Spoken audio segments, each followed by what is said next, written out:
ถ100 กว่าล้านพี่น้องเอ้ยเครื่องจักร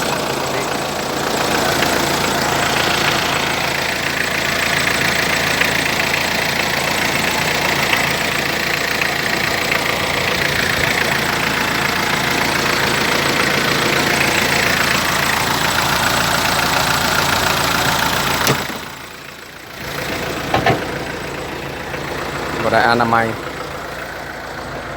รถสภาพเดิมเบาะขาดอยู่สีกะอกแน่น้อยนึง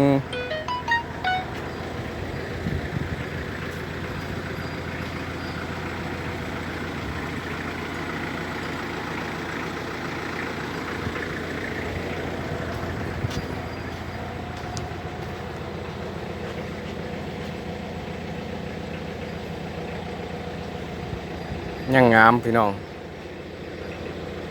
รถบ่ได้บุกหนักพี่น้องเอ้ยผู้ใดอยากซื้อผู้ใดมักมาเบิ่งเอาเด้อรถอยู่บ้านนอก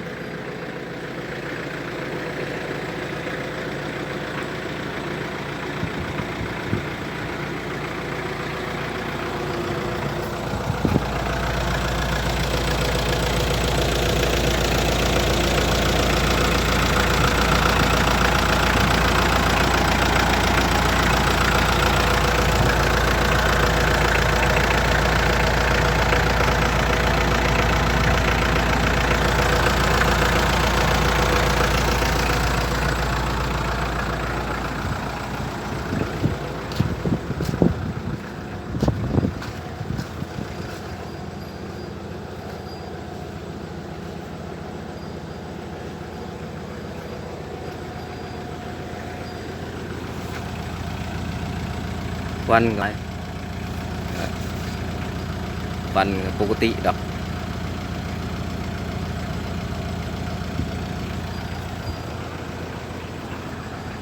ผู้ใดอยากได้เนาะผู้ใดอยากซื้อติดต่อมาก็ได้เบอร์03098แล้วก็000 3โตแล้วก็60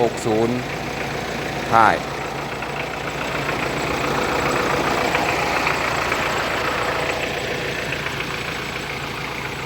รถบ่ได้ล่างจบคลิป